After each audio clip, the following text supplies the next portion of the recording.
ఒక్కొక్కటి పరిష్కరించుకుంటూ ప్రజలకు ఇచ్చిన హామీలను అమలు చేసుకుంటూ దాదాపుగా ఈరోజు ఉచిత బస్సు రవాణా సౌకర్యం కావచ్చు, లేకపోతే రాజీవ్ ఆరోగ్యశ్రీ ద్వారా 10 లక్షల రూపాయలు పేదలకు వైద్యానికి అందించడం కావచ్చు, ఇప్పుడు ప్రారంభించబోయే 500 రూపాయలకే సిలిండర్ కావచ్చు, అదేవిధంగా 200 యూనిట్ల వరకు ఇంటికి ఉచిత కరెంటు కావచ్చు.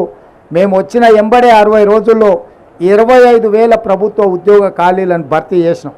స్టాఫ్ నర్సులుగా 6,956 మంది, 441 సింగరేణి ఉద్యోగులు, దాదాపుగా 15,000 పోస్టులు పోలీసులు కావచ్చు, ఎక్సైజ్ కావచ్చు, అదేవిధంగా ఫైర్ డిపార్ట్మెంట్ కావచ్చు. వీటన్నిటితో పాటు మార్చి 2 తారీఖు నాడు మరొక 6,000 పైచలకు ప్రభుత్వ ఉద్యోగాలు భర్తీ చేయబోతున్నాము. మేము ఏదైతే 2 లక్షల ఖాళీలను భర్తీ చేస్తామని చెప్పినామో ఇలా గర్వంగా 25,000 ఉద్యోగాలు మేము భర్తీ